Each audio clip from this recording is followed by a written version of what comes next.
Apa yang kita nak cerita ialah kembalikan diri kita kepada Allah. Kita akan lapang, kita akan tenang, dan Allah akan ambil kira untuk menyelesaikan masalah kita.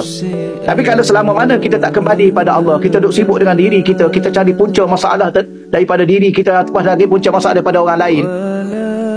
Kenapa saya macam ni? Ni orang ni lah buat saya macam ni. Ni orang ni lah buat begini, ni orang ni buat begini. Akhir sekali tak ke mana hidup kita.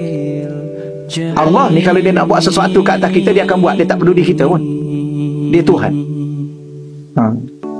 Kalau kita nak tunjuk kemampuan kita, setakat mana sangat kemampuan kita untuk kita berdepan dengan apa yang kita hadapi. Bawa balik dulu diri kita pada Allah. Ambil wuduk, solat, sujud pada Allah, baca Quran, tenangkan hati dulu, kemudian minta bantuan Allah dengan berdoa. Ya, angkat tangan.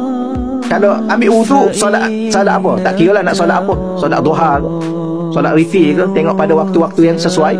Paling-paling pun solat hajat. Angkat tangan pada Allah, bagi tahu pada Allah, ya Allah, aku ada masalah ini, ya Allah, 1, 2, 3, 4, tolonglah ya Allah, tunjuk jalan keluar ya Allah. Kalau masalah, ya tolong tunjuk jalan penyelesaian.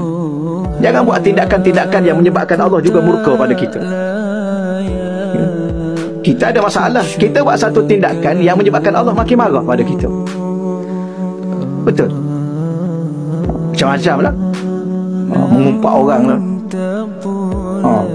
Kemudian mencari sesuatu yang tak sepatutnya kita carilah. Dia kadang-kadang ada benda ni, kalau kita sebenarnya puan-puan sekalian, saya sendiri, siapa sahaja pun, kadang-kadang kita dah ada masalah, kemudian kita sendiri menambahkan masalah.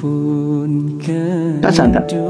Masalah ada satu je asalnya, tapi dah kita rasa kita kuat, kita rasa kita hebat, kita rasa kita boleh selesai, akhir sekali kita menambahkan masalah yang lain pada diri kita.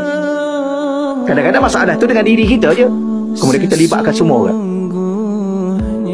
Lepas tu kena tenang dulu, tenang, balik pada Allah. Inna lillahi wa inna ilaihi raji'un. Tu bahasa dia. Apa makna balik pada Allah dulu?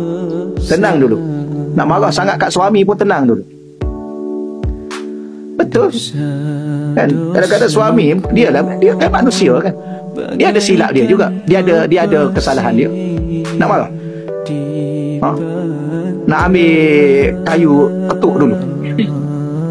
Contoh tak kena gaya masuk hospital dia, kita juga yang kena tunggu dia kat situ. Contoh ni.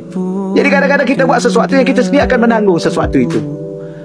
Jadi tenang dulu, ambil wuduk, solat hajat, solat istikharah, solat apa pun yang kita nak solat, baca dulu tenang. Okey, mengadu pada Allah.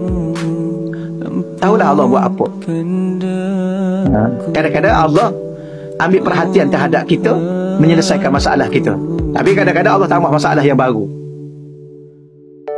Supaya apa? Supaya kita ni tahu bahawa kita tak ke mana pun kalau tidak kembali kepada Allah.